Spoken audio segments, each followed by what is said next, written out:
Hello again, this is Foghorn with another installment of Flight School Academics. For this, the 11th of July, 2950, or 2020 if you're stuck in the past, this presentation is part of an ongoing series of academics for the members of the Aurora Republic, the premier role-playing organization in Star Citizen. If you are new to the Aurora Republic or visiting for the first time, let me start by saying welcome. We are glad to have you with us and would love to hear from you if you are interested in hearing more from us. We are a lawful good organization focused on role-play, exploration, and social interaction and are currently active in recruiting on Spectrum and Discord. Quick rules of engagement for this evening. We are streaming this video on Twitch, so there is a broadcast delay. If you're watching on Twitch and listening along in the Discord, then you probably want to deafen one of those, probably maybe the Discord, so that you're hearing my voice in sync with the slideshow. And you're not hearing it twice, which would probably drive you a little bit nuts. Tonight, we're actually going to go over a subject that we've talked about several times before because it's important, which is formation flying. And as we've every time we've done this, of course, we've refined things and made it better, a little more Star Citizen specific and less generic. And so we're going to go do that again, and then we're going to go into the verse and practice.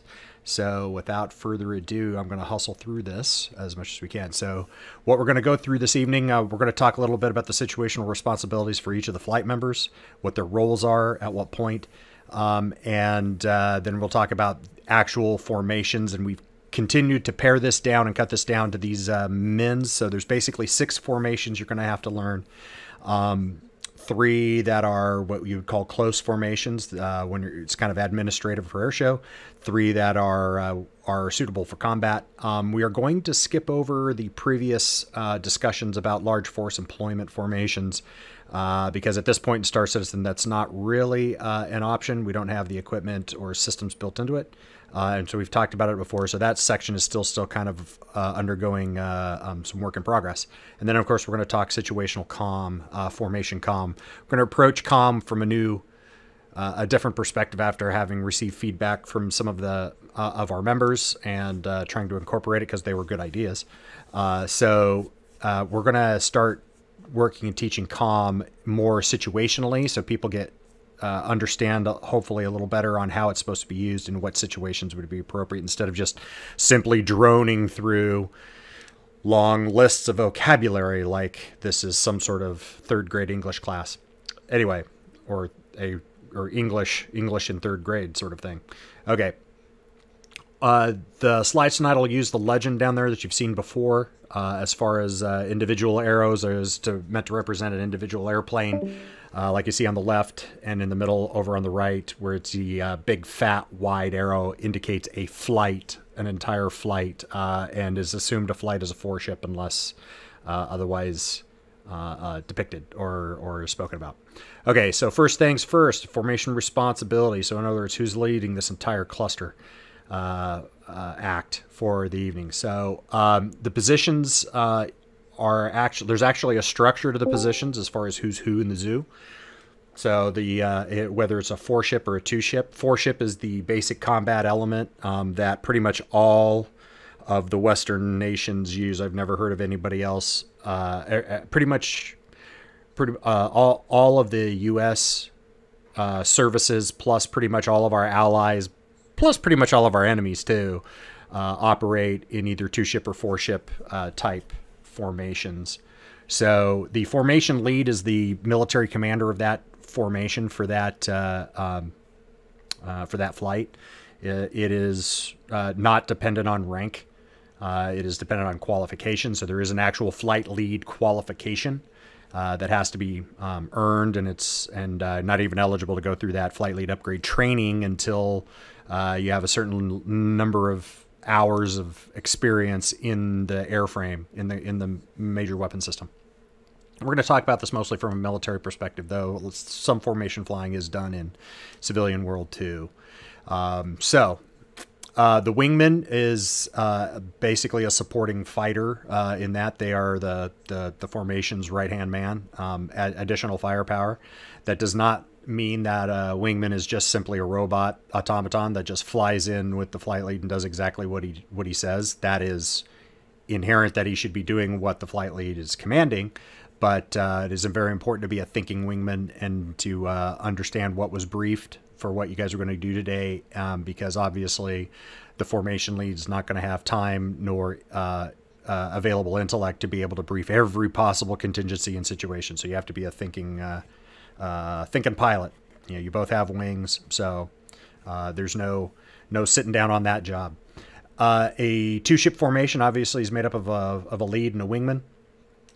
A 4-ship is made up of 2 elements of 2, so a 4-ship is actually 2 2-ships put together into one. So the second element, which is number 3 and number 4, the 4-ship will have an element lead and a wingman. The element lead is a flight lead. It has to be a flight lead qualified pilot.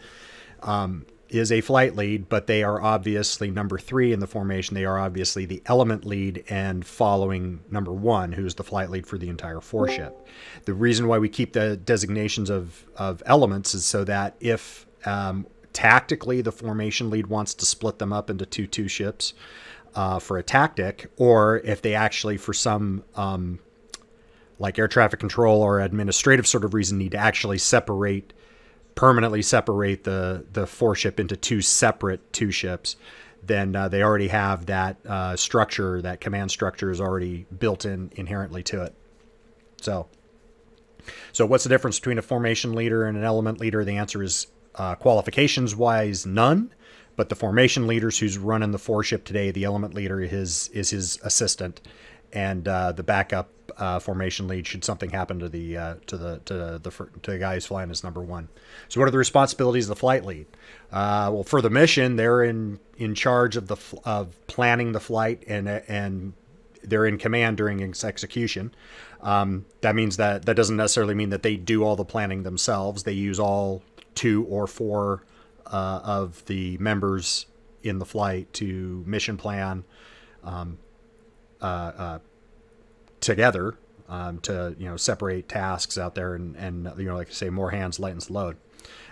In the flying, the flight lead is primarily navigating for the entire formation and then also clearing, depending on what formation he has them in and what phase of flight. He might be the only set of eyes that's out clearing for the formation, like in some of the administratives when they're in close. The wingman will just be only looking at the flight lead, because when they're in close, like 3 feet type fingertip formation, that's the only place that they can't look away. They can't look away to clear their flight path, so the flight lead is clearing the flight path for the entire group. Communication is, the flight lead is the primary talker on the radios during most phases of flight until you get into combat, and then there's usually you'll have a comm plan brief for who's responsible for saying what on the radio. The wingman is basically assists in planning and however the flight lead uses them, and execute the flight lead's plan as briefed. In flying, their primary responsibility is formation deconfliction. So be in formation and do not hit the other guy. Do not hit the flight lead. To be visual and in position. There's an old joke, an old adage in combat aviation that, the wingman is not allowed to be anywhere else except for in position, because I did not allow you to be there, The wingman should be also navigating, but that he's backing up the flight lead with his navigation, and he's backing up the flight lead with the radios. So if the flight lead's off on a different frequency for a minute, and then the wingman hears a radio call come into the flight on, say, the primary frequency, and he knows that the flight lead's off on a different frequency for a minute to coordinate something, then he would answer for the formation and then relay to his flight lead over their intra-flight radio. Yeah, remember two channel communications. How many times have we talked about that? So over the, hey, oh, by the way, air traffic control just tried to contact you and they said this, kind of a thing. All right, so that's the flight lead and the wingman. What about that element lead, weird animal, who's a flight lead but is flying as a sort of a super wingman? The answer is they also assist in the planning. They also execute the flight lead's plan as briefed. But obviously, an element lead being a flight lead in and of themselves is also have some additional responsibilities. They're going to back up navigation for the formation, just as the flight lead is doing. They're going to be doing the same thing. They're also going to be clearing and responsible for formation deconfliction and being visual and in position. And they will be the primary backup on the radios. So If this is a 4-ship and not a 2-ship, then the wingmen are going to be less responsible about backing up the flight lead on the radios, because that's what the element lead's going to do. He or she is going to take that responsibility. The hard part about being the element lead and why it's required to be a flight lead is because of those 3 situations that are over there in the blue bumper sticker, that the element lead has to be ready at any point during the flight to take over the entire formation and take over lead as the 4-ship if something happens to one. Like, say one's avionics go completely Tango uniform, and he can't navigate anymore, but he can, obviously he's still flying and it's not about to blow up or nothing. So he, in that case, he'd throw the formation lead over to the element lead because his systems are still working. Boom. And he can now lead them through the rest of the mission, and they will just basically swap roles. The number 3 will become the flight lead and number 1 will become the element lead, and they'll just kind of swap elements like that. Second situation needs to be ready for is if the flight lead audibles a tactic where they will break into 2 separate elements. They're still in the same formation. The flight lead's still in command, but like if, say, he wants to bracket a threat with 2 elements. So he takes his 2-ship this way, you take your 2-ship that way, basically fly a big V away from each other and make the banditos coming up the middle, make them have to make a choice of, do they turn right and go after that pair, or do they go left and go after that pair? And whoever they don't go after turns in and cornholes them. The third situation could be actually, like I said earlier, about, needing to split permanently the 2 elements into 2 absolute separate flights with air traffic control. That can easily happen. And that may or may not have been briefed. So the element lead needs to be ready for those 3 contingencies, even if they weren't briefed for what should happen, to be ready to take over his 2-ship element, his or her 2-ship element for, as a separate 2-ship, and him to step into the role of flight lead with no prep. That's why they pay you the big flight lead bucks. Okay, so situations like I just described those there. Let's see a few of them that could happen and what it would look like. So, of course, we're going to start with what's the normal op. So formation lead is number 1, number 2 is his wingman. The second element lead is number 3. His wingman is number 4. There we'll use bullet call sign for today. So it'll be bullet check 2, 3, 4 is how it would sound over the radio. And then bullet 1 would make whatever radio call. Mad Dog, Bullet, fly to 4 gunslingers with you words. Contacting the mission director after they've taken off pre-mission to see if anything has changed at the last second or any new intel. Okay, so now those 3 contingencies I talked about in the blue bumper sticker, what would happen here? So say Bullet 1's jet now is busted. Say the navigation system is busted or the sensor system is busted. So he actually truly is going to try to navigate the stars with the Mark 1 eyeball, which is not a good idea, by the way. So he goes, Bullet 1, gadget bent. Bullet 3, you have the lead on the left. Well, congratulations. Bullet 3, sitting there fat, dumb, and happy, flying along, following the other guy, just got lateraled the football, and you're now the formation lead. 3, God be with you. God be with us all. So Bullet 3, being a fully trained and competent flight lead, goes, copy. And then he pulls up forward to take lead of the formation and goes, Bullet 3, check. And Bullet 2 says 2. Bullet 1 says 3, because he's in the number 3 position. And Bullet 4 says 4. And they continue with the mission as if nothing else is different. All right, so now what? Second situation. You got a threat coming in hot and heavy up the middle. And Bullet 1 decides he's going to bracket them with bracket by elements. So he goes, all right. Bullet 1 says, Bullet 3, bracket left. Bullet 3 says 3. And he turns his 2-ship to the left away from the center axis of this threat as they're coming at him. Then Bullet 1 has, so now that, and Bullet 1, of course, does the same thing. He turns the other way. It checks 30 degrees to the right. And so they create this V, this opening, this bracket to make the banditos that are running up the middle have to make a decision and expose their tail towards the other element. So, and at that point, of course, Bullet 1 would make the engaged call with the air battle management system. So Bullet engaged, bullseye, 290, mark 020, 25,000 hostile. In this, number 3 has not taken the lead of the entire 4-ship formation. He's still the element lead, and he's still number 1's number 3 man, but he is now leading his 2-ship element away because they're going to be geographically dislocated from the other element. They're going to be in a different spot. They're going to be over in a different chunk of sky now.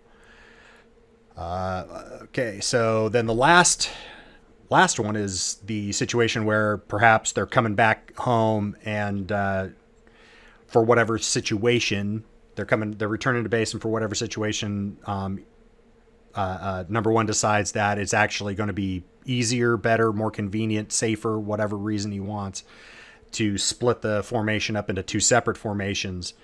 And this is where they're going to, bullet 3 is going to turn into a completely different flight. They're actually going to separate out. So the first thing he's going to do is check the navigation system on 3, so he doesn't go, hey man, you're cleared off. And number 3, has his navigation system's been Tango uniform the entire time, and he hasn't told anybody about it because it really wasn't relevant.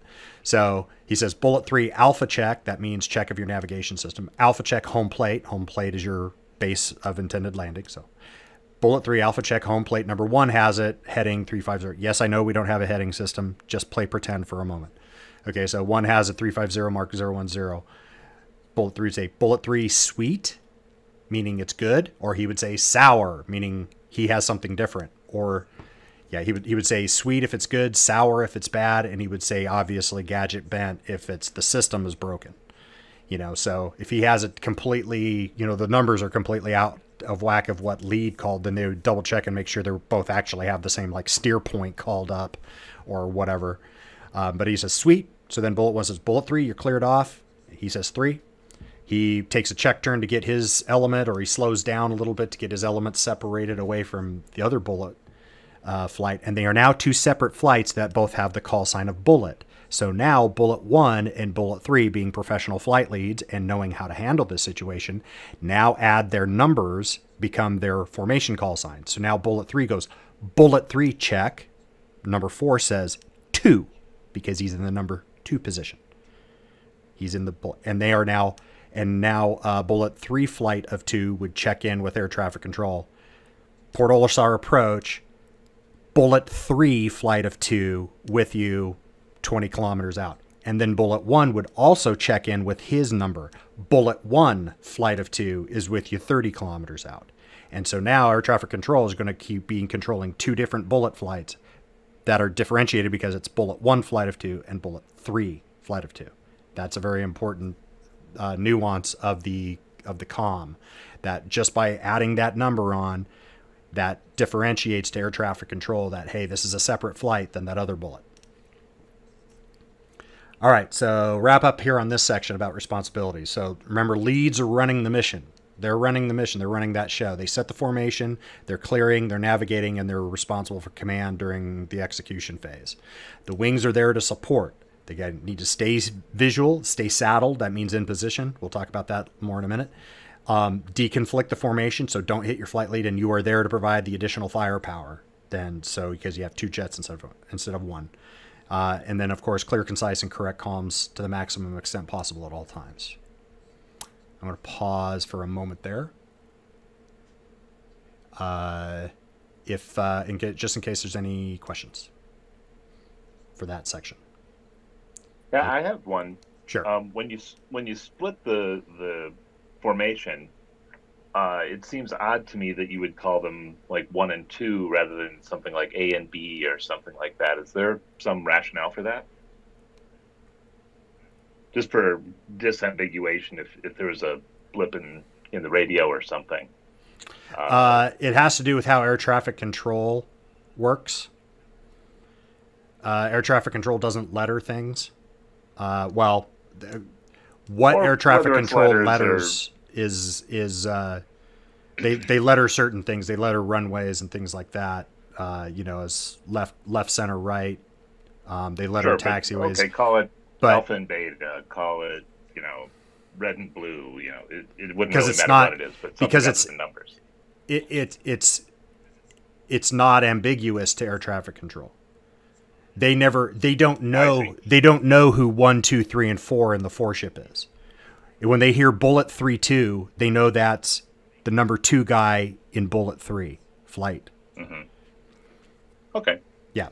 Just curious. I do have a question as well. Sure.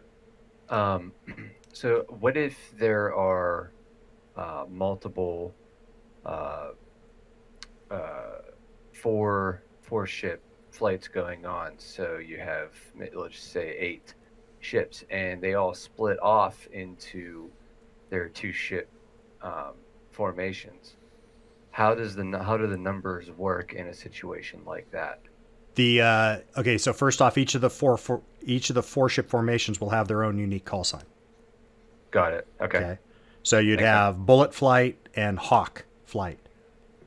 Bullet flight of 4, hawk flight of 4. If each of them divided themselves in half for some reason when they're coming back to air traffic control, weather would be the most obvious one, or the probably not obvious, but the most probable one.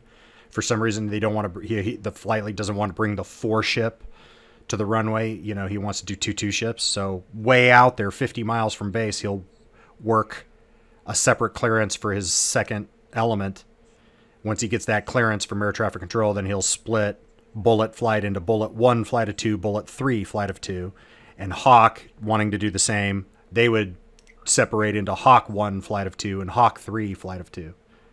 Does that make sense? Yep. Cool. Perfect. Absolutely. Okay. So I gather that means that you would never have like an 8 ship flight. It would always be 4s or less. Yes. If you're going to, I mean, you could have more than a single 4 ship going to do the same task, but they will all each have their own 4 ship call sign. Okay. Yep. What's the reasoning behind that? Why would you never have 8? Because the military likes structure. Oh. Yeah. Why? Army. Okay. Fire team. How many guys make up a fire team? How many fire teams make up a squad? How many squad makes up a platoon? How many platoons make up a company? How many companies make up a battalion? How many battalions make up a brigade or a regiment if you're in the Marines? Like if you're doing a giant bombing run, and you So, have 50 bombers. A guerrilla. Do you mind if I chime in on this? Yeah, go ahead. I think that comes down to span of control. Yep. And there's been a lot of studies about how many people a single person can actually effectively keep track of. And it's called span of control. And I think that's why that we makes limit sense. by size. Yep. Yeah.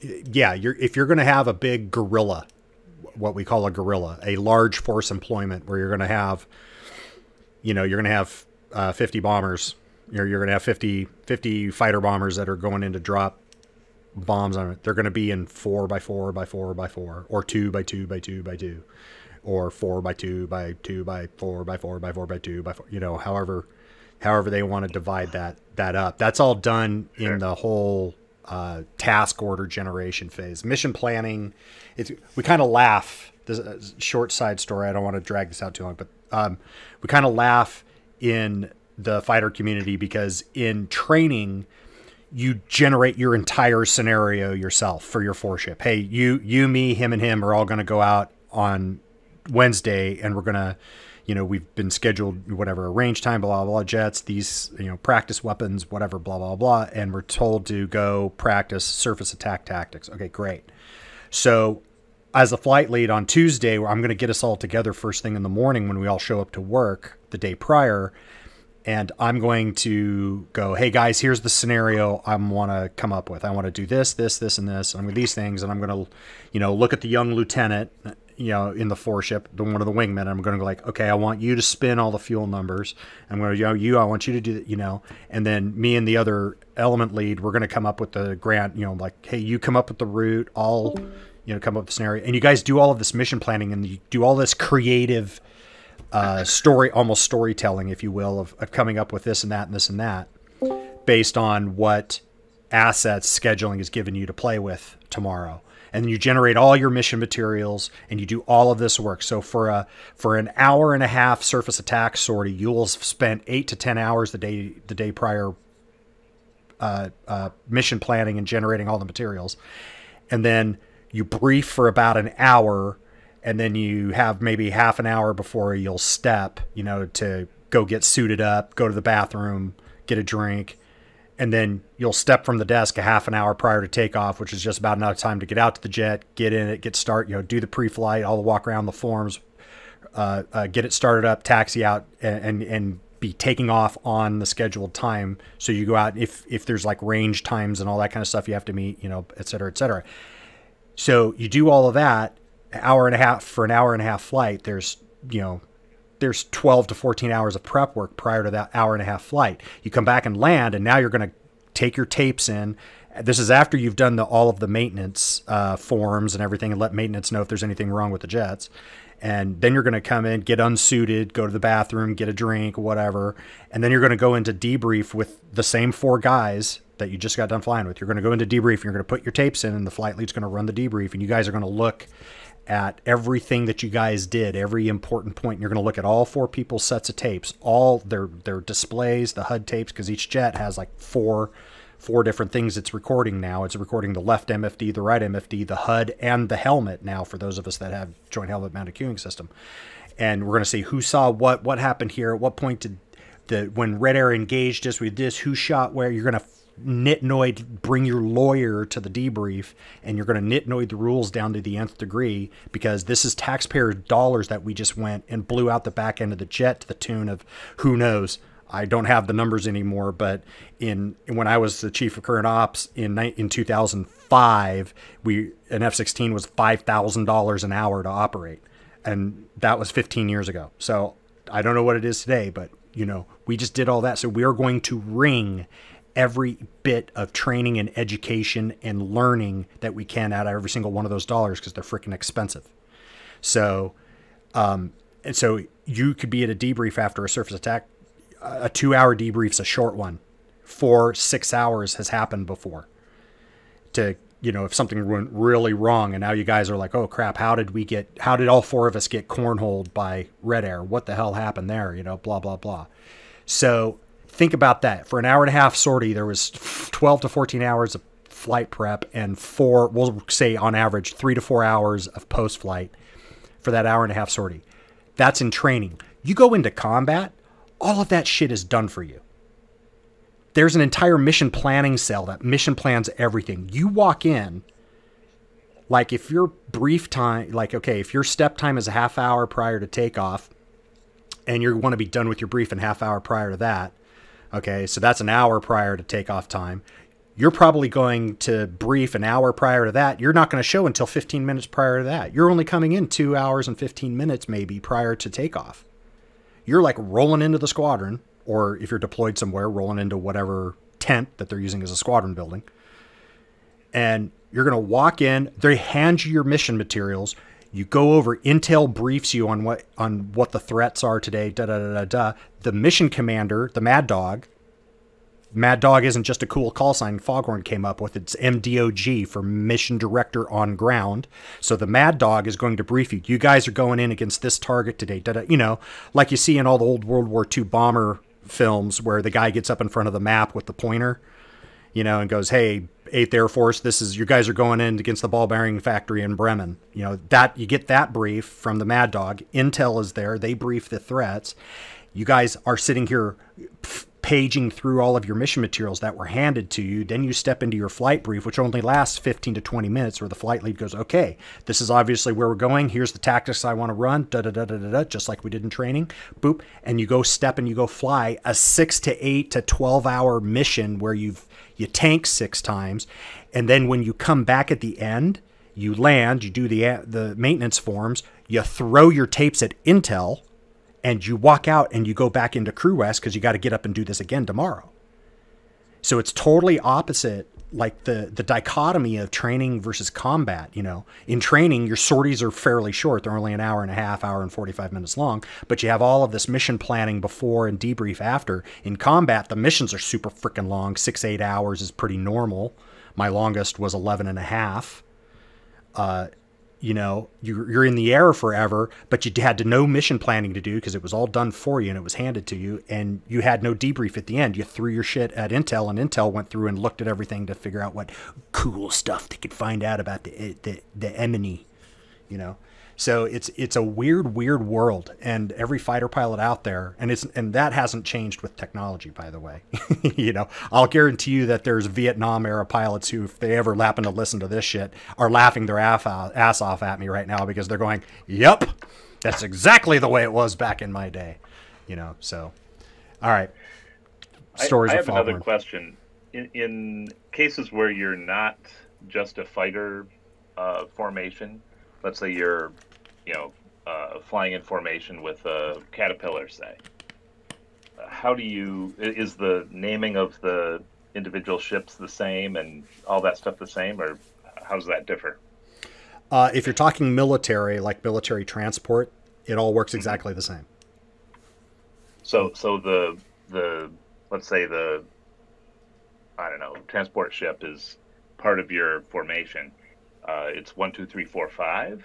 Or do you have like 3 fighters plus the transport ship? Or no, they'll be separate. They'll be separate formations. Formations typically are not done mixed. There's an exception for everything, but typically you don't mix airframes. So if you have fighters escorting bombers or escorting tankers or something like that, then the fighters will be their own ship. You know, it'll be Hawks, and you know, if the tankers, you know, the favorite one in the Air Force is to always name the tankers gas station names. You know, so it's Exxon 99, you know, so you know, if Killer Flight of 4 is escorting Exxon 99, or if it's a tanker cell, so there's 3 Exxons, it'll be Exxon 91, 92, and 93. So Exxon 91 will be the flight lead for the 3 Exxons. Does that make sense? Yep. And presumably the reason for that is that if shit gets real, the fighters are going to be sort of doing their own thing. The tankers are going to be doing their own thing together, and they're really not flying together except for just when they're flying. Right, they're not. When they're doing something, they're breaking up. The military chain of command is compartmentalized like that. You know, the tanker or the cargo plane full of paratroopers or whatever it is that the fighters are escorting is called the HAVA, HVAA, for high value airborne asset. Airborne. So the fighters are going to be protecting that, but they're not going to be in command of it. They'll have there's a brevity word called scram, and it means exactly what the word says.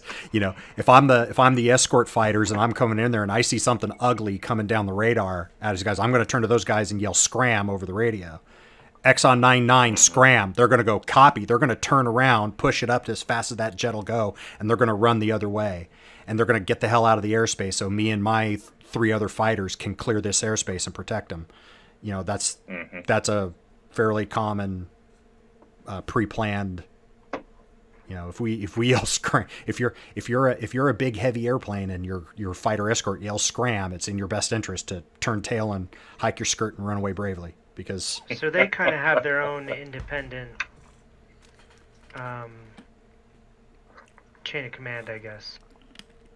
Yeah, it works the same way. So like transports would be like, all right, we're out, and that flight leader would manage the non-combat aircraft. And then, so if you got four C-130s that are full of paratroopers, you know, gonna go drop a bunch of paratroopers in, and you got fighters escorting them in. Yeah, there's going to be one of the transports, probably the guy in front, you know, who was ever like whatever we'll call them, you know, they're Herky. So, you know, Herky 0, 1, 2, and 3, and 4 are full of a bunch of airborne that they're going to drop in. So yeah, Herky 1's in charge of the whole that formation.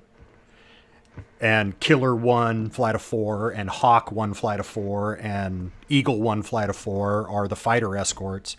They're each their individual formations, you know. And so they have like different op orders for each. Right. Okay. But those op orders are all tied together.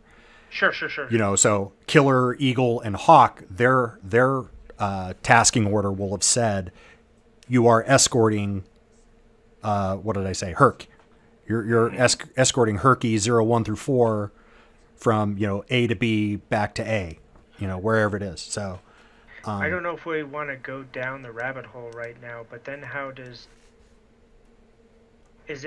would it be expedient at all to explain the distribution for comms on 2-channel comms for something like that? Okay, Not now. We've done that. I thought that was a rabbit hole. Never mind. Yeah, we've done that. Oh. We've done that, and it could always be done better. So that may get revisited again at another later time. But there aren't any more pressing, burning questions right at the moment on formation structures. I have a quick question. Sure. Earlier you said 350 Mark 10 is that a heading and a distance? Heading in an elevation. Oh, gotcha. So Angels 10. No, like I said, if I said, well, you got to remember, Angels doesn't mean anything in space. Angels is altitude. No, I'm talking about the military. That wasn't military. That was tweaked for how I think Star Citizen headings should work. Okay, gotcha. You may notice it sounds a lot like Star Trek because Star Trek actually did it correctly in that regard. There's a lot that Star Trek didn't do correctly, but in that regard, it's a bearing and an elevation followed by a range. So in other words, it's spherical coordinates for those who have listened to my celestial navigation class. So I have another application question. So Sure. in the real world, if you're flying with the tanker really can't defend itself. Exactly. That's Star why you tell them to Citizen- scram. Right. In Star Citizen, let's say you're escorting, 3 freelancers or something. They can fight too. So Yeah. how would you apply that? You wouldn't just tell them to scram all the time, I imagine. Yeah, that's probably stuff we need to spend some time thinking as a group on how we would do that, and we would probably tweak. So It's like a TTP thing. yeah, that would like the definitely be a example TTP. Yeah. You had earlier was the Hercs full of airborne. They're not just gonna, or maybe they would. I don't know. They're not just gonna abort their mission. They've got a package they need to deliver. This goes into a much larger discussion. Okay. Like I said, it's a rabbit hole. Yeah, sorry. No. I knew it before. I knew this was going to happen before I stopped and asked for questions. I knew there were going to be some, but the problem is this is a pretty big presentation, and it's in sort of three acts, if you will, sort of 3 parts. And if people had questions in this first part, by the time we get to if I waited to the end to ask for questions for everything, they would not remember any other questions from that. They'd be just doing questions in the last part. So I will say this much to that there's a bigger mission mission parameters about things like level of risk, military necessity, all of that sort of stuff. So how much, if we're dropping paratroopers into a combat zone D-Day style, you're right. They're going to accept that level of risk. It means that the nation has decided that we are willing to lose a Herc or 2 full of airborne to get some of them down on the ground. So is that Herc scenario that I described, are they going to turn around? It kind of depends. What's the level of risk? Which will have all been briefed to us before. That was all decided by higher command, whether or not we're going to press or not. That's one of those things that we'll discuss before we even take off. But in a thing like, tankers, I can never see a level. Well, I don't know if we should talk about that or not.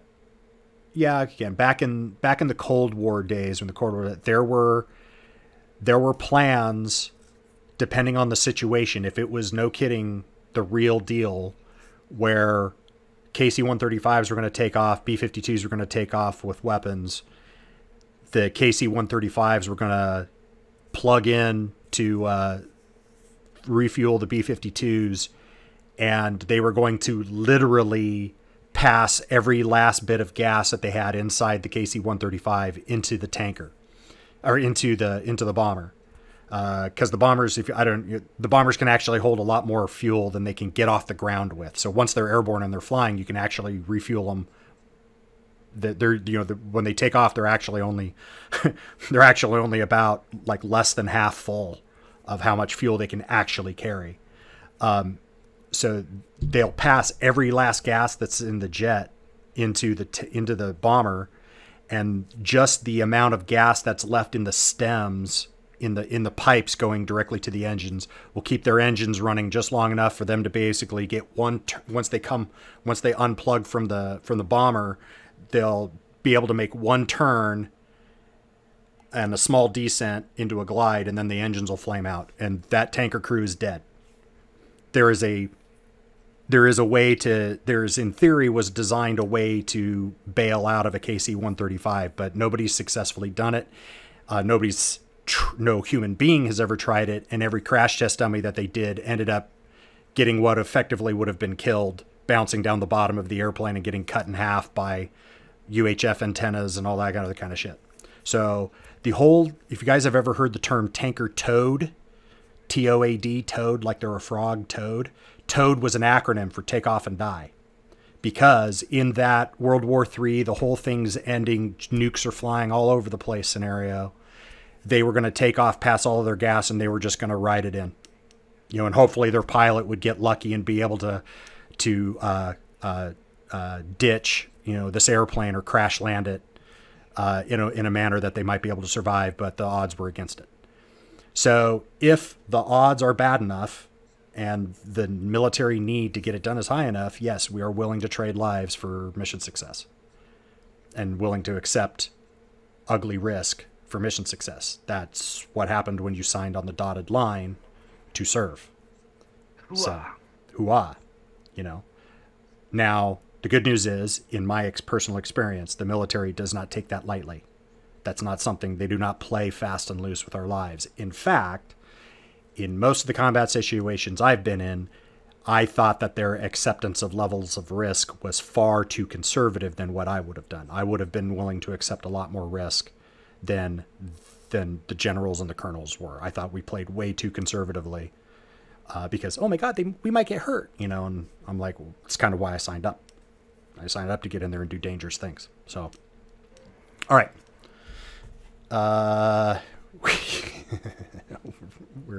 We're so running out of time. Okay. Yeah, that went on. My bad. Yeah. Okay. So before we're going to talk about actual formations, what they actually look like, and we've pared all of the possibilities out because there's a bunch down to basically 6: 3 administrative and 3 combat formations that you can learn. So it should be easier to remember. But before we get there, I need to talk. You're going to see a lot of references for what's called aspect.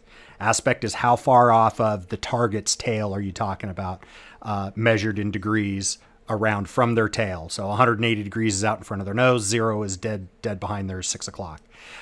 Whether that target is an enemy or that target is your flight lead. So when you're talking about formation, the quote unquote target is your flight lead, if I'm supposed to be at this much aspect off of lead to be in the proper formation. So here is a quick, what we would call canopy code in the jet, but this is monitor code on your monitor for how many degrees are off from center. So the default field of view that Star Citizen does is 90 degrees. I think you can adjust it out to 100 degrees. But it defaults at 90, which means from the center of your monitor out to the left edge or right edge is 45 degrees of rotation. So dead center of the monitor is obviously, if you see that I'm supposed to be at 0 aspect to my flight lead directly behind him, it means if you put him dead center of your screen and you guys are flying the same way, then you're going to be at his at 0 degrees of aspect. And they're 15, 30, and 45. So you see a lot of 45 degrees of aspect means, hey, that means put your flight lead over in this area right here. Not off the screen, but pretty close. And the closer you can get it, the closer you'll be to 45.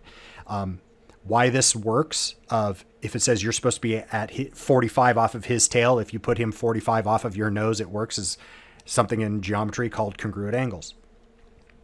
If you need a geometric proof, I can provide that for you if you like. Oh, by the way, in this picture that I just grabbed off of the internet, this guy actually had his head turned a little bit. So you'll notice that his pipper and everything is not actually centered in his field of view, because his field of view is rotated left by about 5 degrees or so. So don't let that confuse you. It's that, and it's not the reference to the picture of the jet. It's the monitor. So you could almost just take a white piece of chalk or something and make a couple of ticks up on the bezel of your monitor for where 0, 15, 30, and 45 is. Well, 45 is easy because it's the left or right edge. And you can use that for what you'd call monitor codes. Okay, so fingertip. So first we'll do the 3 administrative, and then we'll do the 3 combat formations. So fingertip is called fingertip because it looks like, hey, put your left hand out and look at your finger where your fingernails are. That's where the 4 jets are.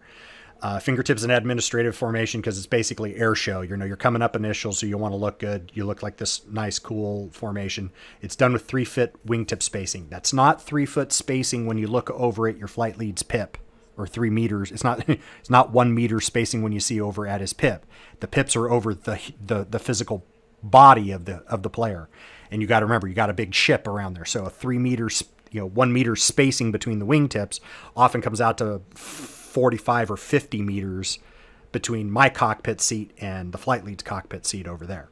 Okay, so we'll actually talk how far to try to put some guys. We probably actually won't make it into 3-foot spacing just because of server lag and rubber banding issues. Okay, so yeah, we'd be down the wing line. We're going to call wing line in this 45 degrees aspect. So you're going to put the guy over near the edge of your monitor. Okay, not off the monitor, but over near the edge of the monitor. You're going to have to get used to flying with the guy you're referencing when you're in the wing position of having them flying over, holding them over at the edge of the monitor. It's called fingertip because 3 and 4 are over on the opposite side of 2. So you actually look the way fingers are spread out. If you take 3 and 4 and cross them over to the other side of the formation so that all 3 jets are over on the same side of lead, that's called Echelon.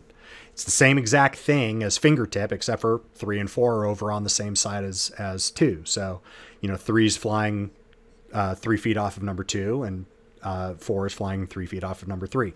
It works exactly the same as fingertip. So it's actually pretty easy along that 45 degree line. The last administrative formation I use, and I actually use this one most often. I'll only use fingertip or Echelon right when I'm coming up initial over top of the base to pitch out and land, because it's a nice organized way of coming back into the base. When I'm just out there flying around as a flight lead and I've got the wingman and I'm just doing something administrative phase of flight versus combat phase of flight, I typically will put them in fighting wing because it's very easy for the wingman to hang out. Okay, they have a cone back there between 20 degrees and 45 degrees. So no farther, don't put me outside of the edge of your monitor, obviously. Out to the edge of your monitor to about, like I said, that 15, just outside that 15 degree line I showed you up here. So put them about somewhere between like this third of the screen, put me over here somewhere. And then you actually, and don't go in directly to my 6 o'clock, and it's a 3-dimensional cone around a donut shaped cone. So it's a conut. You have a 20 to 45 degree conut around there. So, and you don't have to stay on, you get to choose whatever side you're on. And it's like a ski rope, which is why I use this one so much. So I get you back there 100 to 300 meters out. And I can just, kind of forget about you, if you will, because you're not doing anything. This is an administrative flight, your administrative phase of flight. We're not flying combat. You're not having to shoot, find people in sensors or any of that. Your job right now is just to hang on to the ski rope, to the jet ski rope back there, and stay in formation with me. So I can go ahead and make more aggressive turns and everything to get us headed the way I want to go. And like I said, I call it a maneuvering formation. And it's kind of funny that we call it fighting wing because it's actually not that fighting wing is not a combat formation. Fighting wing is an administrative formation, but it's called fighting wing. So there you go. So this is where I usually will put my my wingman in when we're kind of in the administrating phase of flight. I only bring them into like fingertip just as we're initially coming up initial where people can see us. This will be a nice, good-looking, pretty formation, and then pitch out and land kind of thing. So next is the combat formation. So those are the 3 admins, Fingertip, Echelon, and Fighting Wing. So the combat formation is, first one's a lead trail, where you put the wingman back at 300 to 500 meters range, and it's just a big game of follow the leader. He's dead 6 down there at 0 aspect. And you come in on a target to attack a target this way. Lead makes the first pass, knocking down shields, doing some damage. 2 comes in. The second one's bombs and bullets or missiles stop impacting. Then number 2's bombs and bullets or missiles are impacting. So you kind of get this buzzsaw effect. And you could stack the 4-ship up like this if you want. A 4-ship lead trail. So 1, 2, 3, 4, just in a big follow the leader game. Wedge is actually my personal preferred formation of choice because it's closest to line abreast. I like firepower forward. Instead of hitting you with constant single ship fire one at a time, if I can hit you with 2 ships simultaneously, it's even better. Okay, so again, this is that same 45 to 20 degrees aspect. So no farther forward than the 45 degree line, no farther aft than the 20 degree line, but you're out there from 300 to 500 meters range, a little wider. And I always teach my guys to try to push forward to that 45 degree line as much as you can stand it. Because if I could get you, if you had track IR or way, some way of being able to turn your head, I would actually teach you to fly line abreast. But our formation flying designs here are designed for the worst case scenario of not having track IR, and we're not going to, because we're never going to plan on mandating that kind of stuff. So 45 degrees, we're never going to make you have to have more than what the basic computer monitor can do. But within that, you try to push as far forward as you can stand. And the last one is, if it's a 4-ship, we have the 4-ship diamond, which is just 2 wedges. Whichever side that number 2 is on, number 3 is on the opposite side in wedge off of lead, and then 4 is flying not directly in the smoke hole, but slightly offset, either below, above, slightly to the side or anything. His primary reference is his flight lead of number 3, his element lead. But of course, because of where he's at, he's also going to be doing a little bit of cross check over towards number 2, just to see if if number 2 gets lazy and comes wandering over into his space in the formation. And that's how I would take a combat formation into war. All right. So again, I already mentioned this as a professional. I would use Fighting Wing as my administrative formation, except for when I come into the traffic pattern. Then I'm going to bring the 4-ship either up in Fingertip or in Echelon, most likely Echelon, actually, if we're going to do a pitch out and land overhead. In tactical, I'm going to employ in a wedge, or if I have a 2-ship, I'm going to employ in a wedge. If it's a 4-ship, I'm going to employ in a diamond. That's how I does it. Any questions on the actual formation design as far as that before we go into the brevity? This is the new stuff that I actually wanted to try out. Is administrative and combat the only 2 alternatives there? Is there a third thing? No. What do you have in mind? Okay. Just curious. Remember, I've taken as much of the real world thing or something. I don't know. I've taken as much of real world stuff and pared it down, because there's 100 damned formations out there. I've tried to pare it down as much as possible to make it as easy, simple, and Star Citizen specific as possible. So, okay. The emphatic way you said no makes us know that there actually is a third category, but that's for like UFO pursuit, so you can't talk about it. We gotcha. In a recon only situation, what would be used? If you're out doing ISR, you're probably not in formation. If you're doing something that you're going to need stealth typically does not operate in formations. Okay. Yeah. You're going to be out raging singleton. Shh, very quiet. So, You'll still have call signs as, but, hawk flight, well, won't be a flight.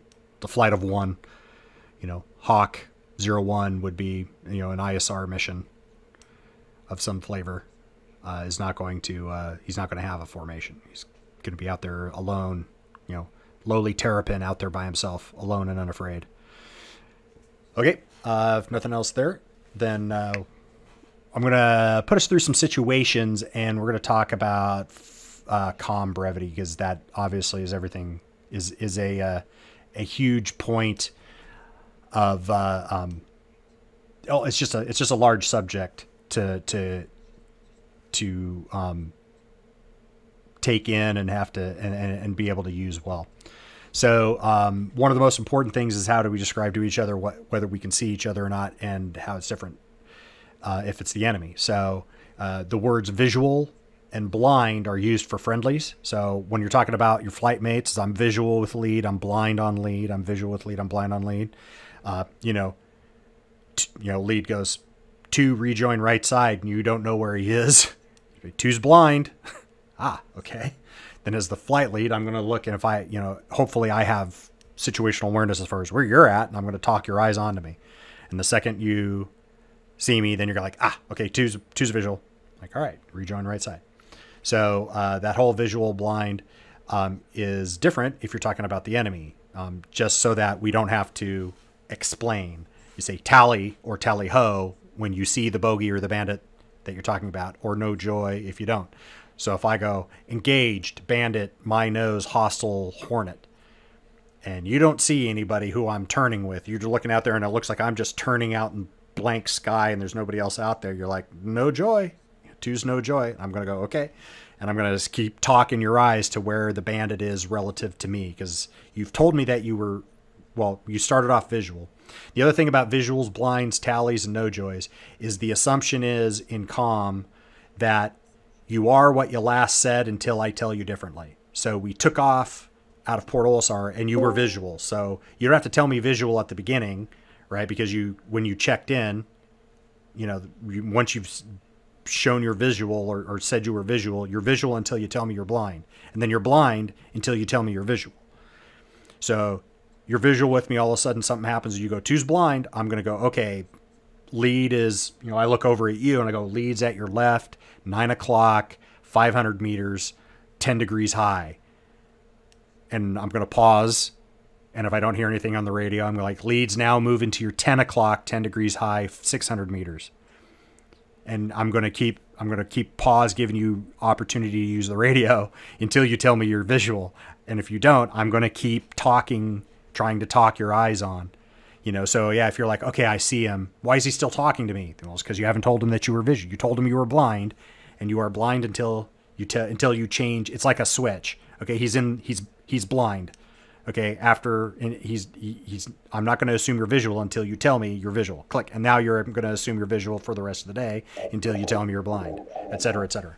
Same thing. Tally ho and no joy is if you're talking about the bandit. So I can say tally 1.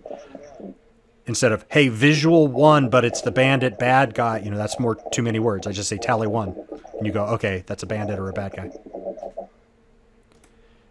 guy. Okay, aspect. You hear me talk a lot about aspect. Aspect is measured from the target's tail. So the tail is 0 degrees aspect, swinging all the way around to, if you're out in front of his nose, that's 180 degrees of aspect. But there are also words for kind of the broad general zones, which is beam, flank, head, and tail aspect, to talk about the general zone that you're looking at the guy.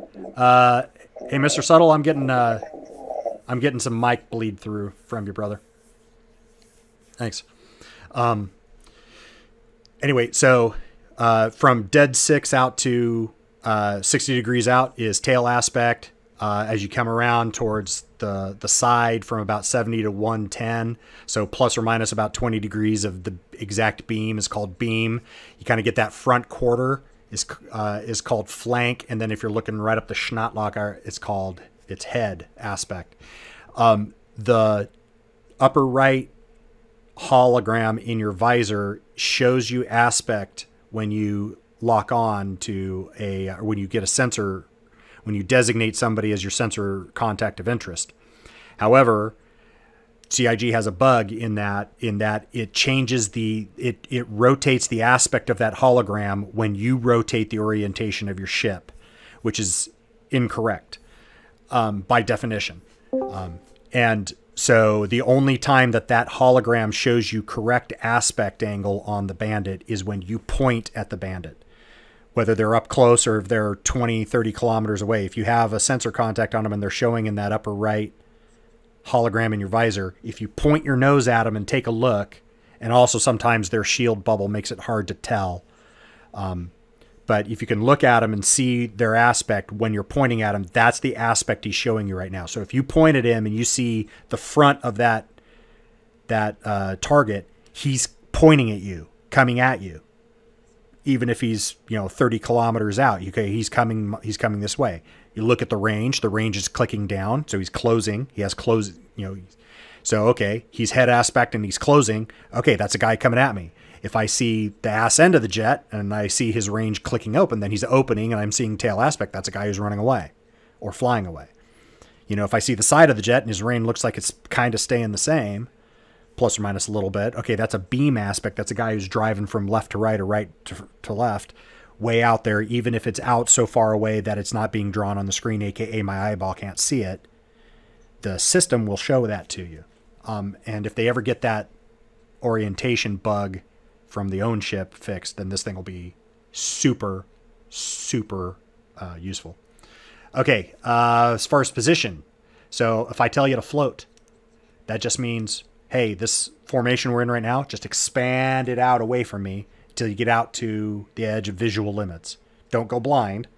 Just get out away from me because I'm about to do something. Maybe this is a better defensive position. Maybe I'm trying to get sensor differentiation between us. There's a lot of reasons that this could happen.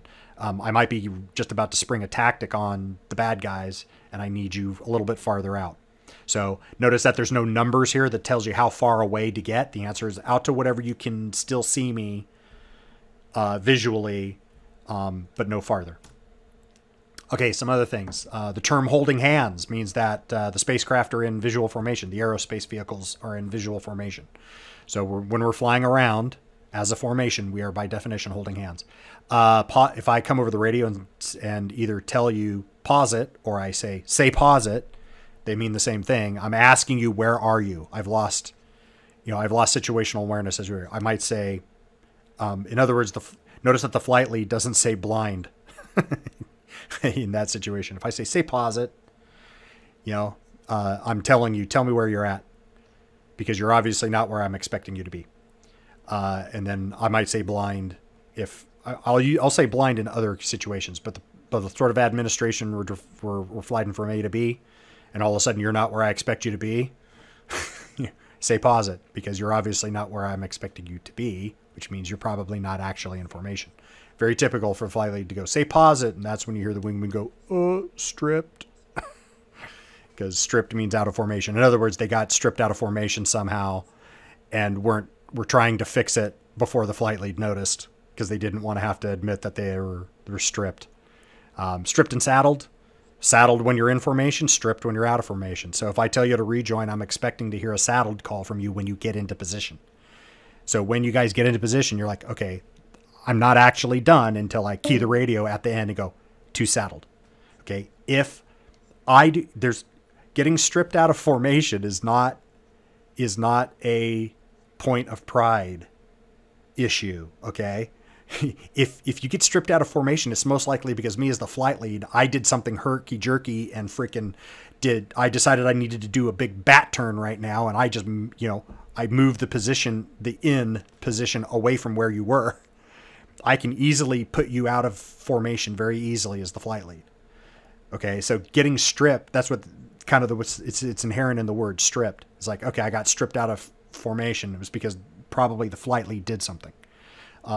Another typical thing would be like, hey, we're doing a low level.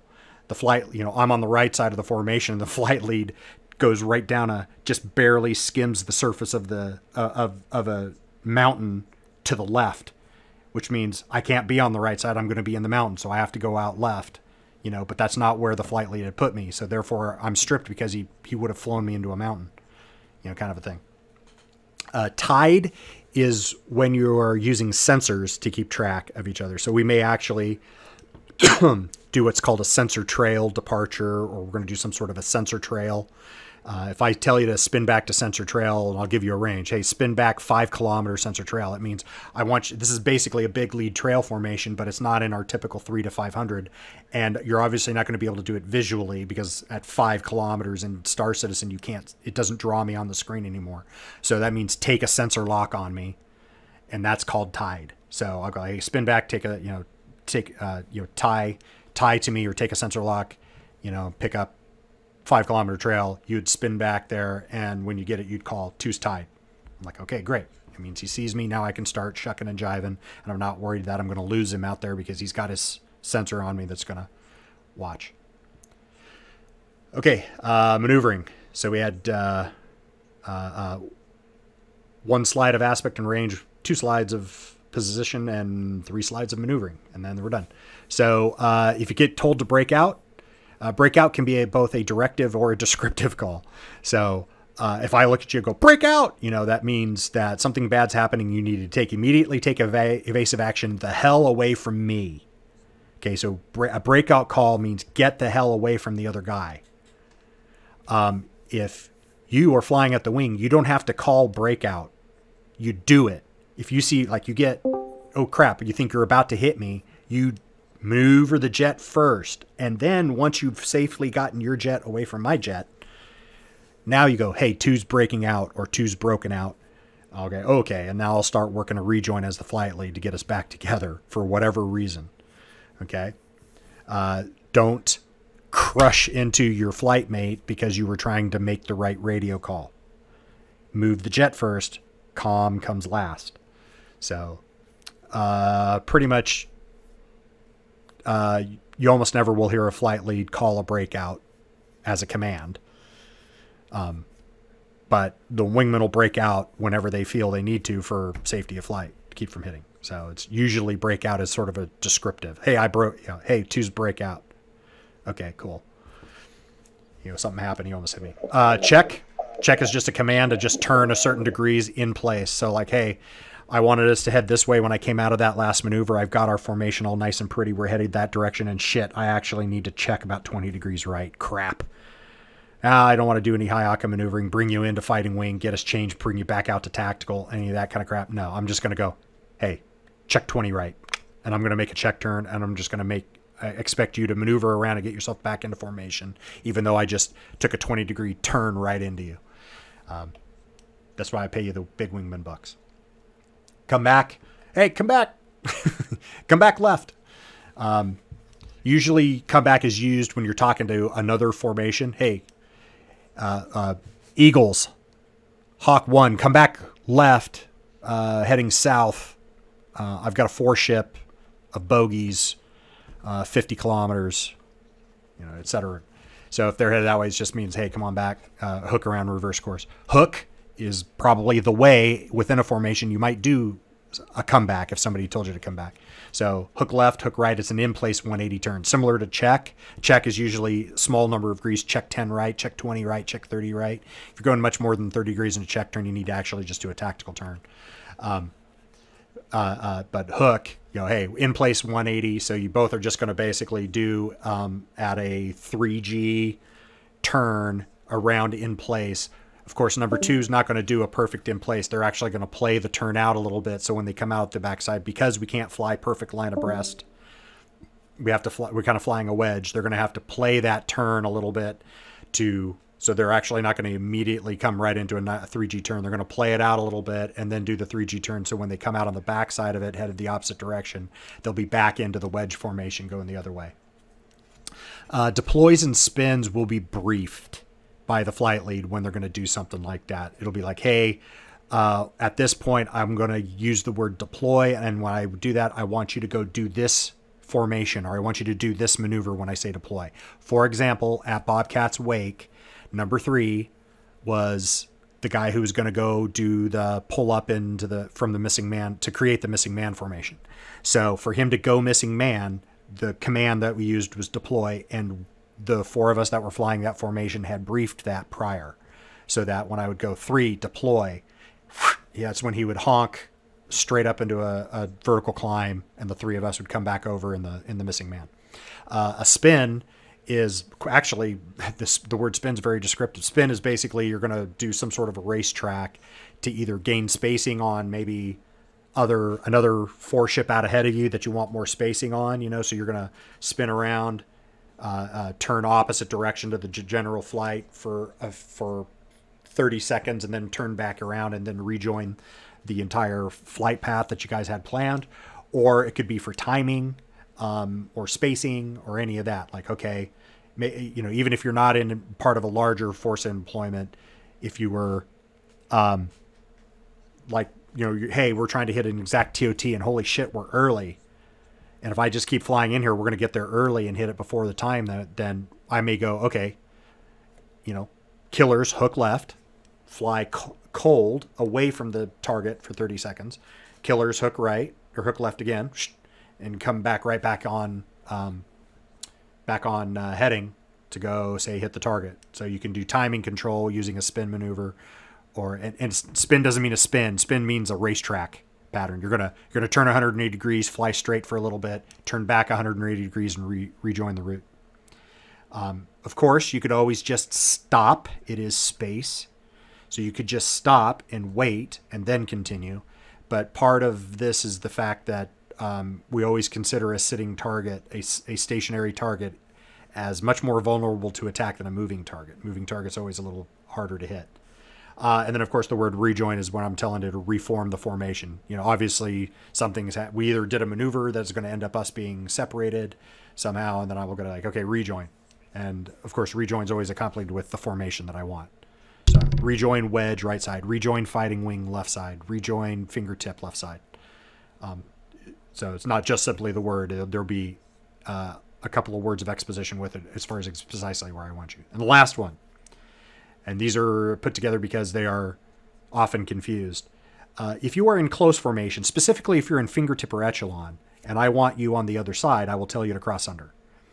And as you see the flight lead here, the solid line, he does not move. He just flies a straight line. And because you guys are 3 feet apart, when he says cross under, then the wingman drops down a little bit so he doesn't fly right through the engine exhaust of his lead. He just drops down a little bit, make sure he has nose-tail separation, slides to the other wing, and then comes up and corrects back into fingertip formation on the other side. The flight lead doesn't move. He flies a straight freaking line.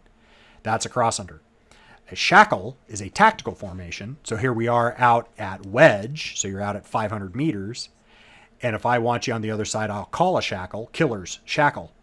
And when you turn 45 into me, I turn 45 into you. I'm probably going to pull slightly up. Hopefully you're going to roll and pull slightly down beneath us so that we don't hit each other. But we are going to do a cross in the middle and then reverse exactly what we did and come back on the same heading, but now obviously on the opposite side in the same direction or same formation. That is a shackle. That is done in tactical formations, not a cross under. Cross unders are done in fingertip, very close formations, not in tactical. Okay? So that often gets confused as to which one you're talking about. Whew. Any questions? Now that we've talked for an hour and 15 minutes of academics. All right. Tap dancing for a few minutes, for a few seconds, I mean. To beat the stream delay. Yeah, I have a question. Sure. You talked about, in space you can stop. Truth is, relative velocity is the only thing that really matters. So would it not make sense if you needed to, say, lose some time to just slow down or stop?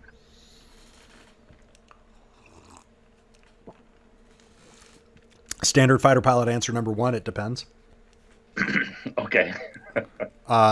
It depends on a lot of things. What's the threat? What are you doing? And where do you think the threat's going to come from, too, I suppose? Sure. If you want to be surprised the least, you could be headed in the direction where you don't think the threat is, for example. Sure.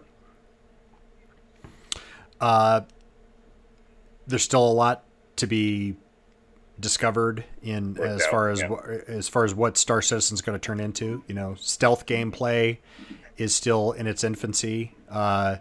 Sensor, emissions gameplay is still in its infancy. All of that sort of stuff. So you never know. You might be able to stop and turn everything off. Yeah, you might be able to, do the famous land on the backside of the asteroid and turn everything off and just hide.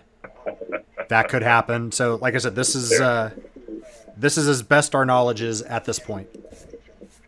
I'm also curious. It seems like we've got two words for leaving formation. Stripped is the other one, and I forget what the other one you used was. Breakout. Is there breakout? Yeah. What's the difference between those two? Are they really the same thing? Breakout is we almost hit each other. Okay. Breakout is a panic attack. Breakout is between our formation and it isn't. Stripped is informational. Mm-hmm. Breakout is safety of flight. I see. So breakout makes you become stripped. Yes, but you don't have to say stripped because that's implied in the word breakout. You're not going to break out of a tactical formation. You're going to get stripped out of a tactical formation because you're not close enough to be a hazard to each other. You're not going to get you're going to break out of Fingertip.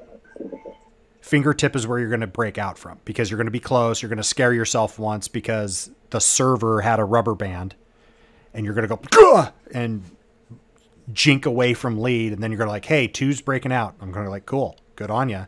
Thank you for not hitting me.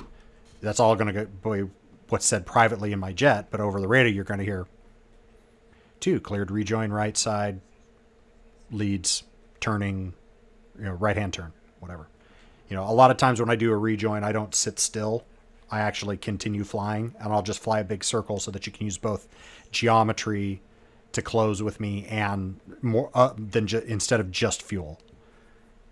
So there's much more academics on that kind of stuff, as my my IP trainees can attest.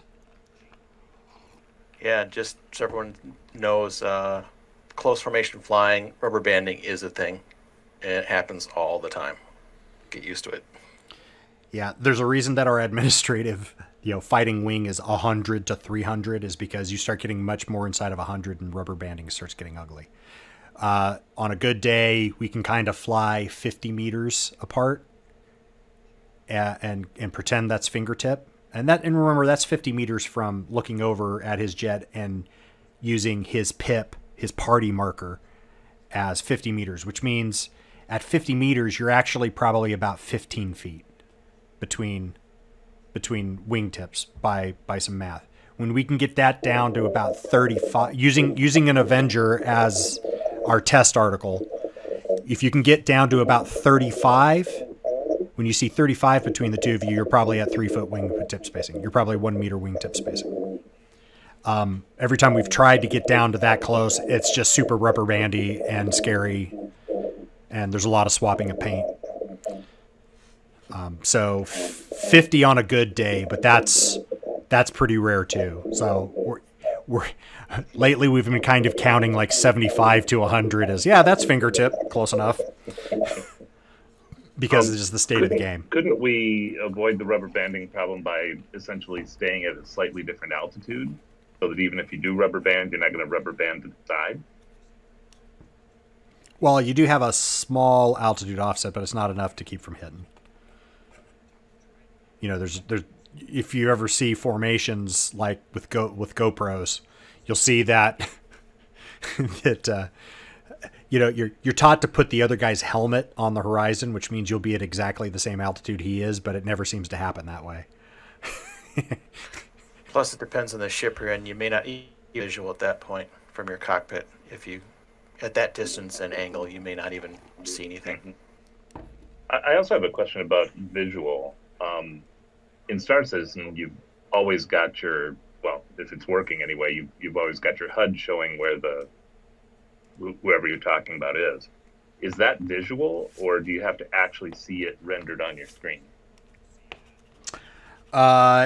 With Star Citizen's shitty render distances, which are in fact shitty. What was the... I think... What was his name? What's the German dude who did the shield holes? Karula? Anyway. Cameral. Yeah, Cameral. I can never get his name right. Which is absolutely shitty of me. I'm so sorry about that. Cameral, he did some draw distances with the player character, and they were like 200 meters. At 200 meters, it doesn't draw you anymore. Ships are a little bit bigger than that, but not by much more. We were seeing... Did we figure it out? We were seeing draw distances of only a few hundred meters before it would disappear you, and we were just basically doing rejoins and things with party markers and or sensor lock. So draw distance is a problem with all of this. So yeah, take all of this with a grain of salt. Technically, so to round about your question, technically you shouldn't be saying visual until you physically see the guy. But because of shitty draws distances, for now, I think we would consider I have your Dorito with a sensor lock in the field of view of my monitor as visual enough to be called visual. Does that make sense? Okay. Yes, that's great. Yeah, because it's to actually physically see the thing right now. You know, so if you see 1,500 meters, which I guarantee your jet's not being drawn at that distance unless it's an 890 jump. Fighter sized target's not going to be drawn out at that distance. So, but if it's Doritos though, you might be at 59 megakami away. Is that still visual? I would say yes. For now, let's go ahead and play that way for the foreseeable future because draw distances aren't going to get fixed anytime soon. That'll be fixed just prior to release. Wink, wink, nudge, nudge. Release. Wink, wink. Yeah. Plus, your Dorito doesn't show up. Yeah. It's 10 kilometers in most cases anyway. So. Yeah, we've been doing training. Our formal training has been in the Avenger, and an Avenger on Avenger sensor contact ranges are 5 kilometers and less. Like if it wasn't for party marker, we wouldn't be able to see each other outside of 5. Out in open space, which is just crazy. Sure, but you always have party markers for your guys, so right? As long as they're not broken. Yeah, so not counting Arena Commander, because Arena Commander isn't beholding to that. Arena Commander is very different. You basically have sensor contacts on everybody inside of Arena Commander, even though they could be 10, 12 kilometers across the simulator bubble. So maybe the main differentiator would be visual, I see your Dorito, saddle, I'm within the parameters we talked about for the formations. Two different things. Yeah, two different things. Visual is I see you. Saddled is am I in formation? I'm in formation, right? Right. Yeah, so visual versus blind. You kind of use it like this. If you know where I'm at, you're visual. Okay. If you don't know where I'm at, you're blind. That helps. Yeah. That helps. That's really what it gets down to. Perfect. That's what I. For example, like in some of the training we're doing, we're getting into turning fights, right? And when you quickly get out of plane and the other guys are maneuvering too, they can quickly go out of your canopy view. But as soon as you put the nose of your plane around, your craft around, and you catch that Dorito, right, or you catch the player symbol if it's in party, if you're doing, good guys, bad guys. You can only still lock one ship right now. And so you're going to be locking the bad guy ship. You don't lock the friendly ships up. So we've been using that, to call visual. Yep. Just because you can't really see the draw thing. So as soon as you get a pipper, one of those Doritos or an icon, visual, you call it, because you have situational awareness. Then you know where the ships are. Yep. Yeah. So, like I said, Perfect. you're visual until you tell me you're blind. But just because your flight lead, particularly, like I said, outside of a close administrative formation, if you're out in a tactical formation and you guys start maneuvering, and this is all something I haven't taught to the general public yet, the air combat maneuvering, which is how to work as a team, which is what the IP trainees are going through right now and enjoying. Is, like you said, your other guy is going to be out of your field of view of your monitor a large portion of the time. As we develop your skills, if you are able to mentally track where that guy is, even though he's outside the field of view, not with, you're going to have your you're going to have your sensors locked on the bandit. But if you like, okay, I saw my flight lead go that way, and I know he's up, out, back, behind here, you don't have to call blind because I'm outside of the field of view of your monitor. If you know where I'm at, you're still, quote unquote, visual, even though you are not eyeball visual yet. Gotcha. Yeah. So if you're keeping situational awareness deal instead of, yes, definitely. Strictly speaking, I'm staring at you right now. Yeah. And it's that way in real. It's that way in real fighters too. I am not actually eyeball on my flight lead the entire time during a 2v1 ACM engagement. There's a whole lot of times where I'm kicking the fight out. If I'm the supporting fighter, I'm kicking the fight out across my tail, and I'm going to go the other direction, or I'm going to climb up and I'm going to hawk over top of the fight or something like that. So the answer is like, okay, I kick it across my tail and I turn from looking left out the cockpit at the bandit. I'm tally on the bandit and visual with my flight lead. And then I go boom and I kick it across the tail as I'm climbing up and I'm hawking around to the other direction. I turn around and look to the right, back over my right shoulder, and I look right where I expect to see the flight lead, and there he is. Okay, great. I've been visual this whole time, even though my eyeball wasn't, directly pointed at him and locked the entire time. So I know where he is so that I know where to be looking for him. Now, if I go, okay, he should be right over here, and I look over there and I don't see him within a couple of potatoes, now I'm going to start looking around the sky where I think he should be. And if I still don't see him, now I'm going to call blind, because now something happened. He juked when I thought he was going to jink, and he ended up in a different chunk of sky, and now I'm looking in the wrong spot. I'm going to let him know, dude, I don't see you. Yeah, blind is not instantaneous call. Yeah. Cool. It's just a way of saying I have no effing idea where the F you're at right now. Exactly. It's like, okay.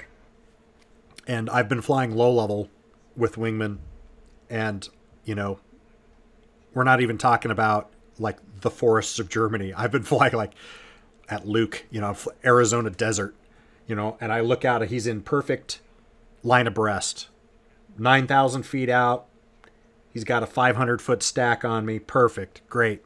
I look back in, I check my radar. I clear for the formation. I, look down at timing or something like that. I glance right back over there. I've only looked away for the Wingman for 5 seconds or so. I look back over there and he's gone. And I know I'm looking right at him. I know he hasn't moved. He's right over there. Nowadays with the jet, I can look down on the data link and see the symbol and go, he's still in the same spot. I know he hasn't moved. And I look over at him and I just can't fucking make my eyes peel him out. That gray paint job makes that jet disappear against hillsides and stuff really well. Gray jet against gray rise. Part of it is instrumentation. It's not all Mark 1 eyeball. It's but and I've actually done this.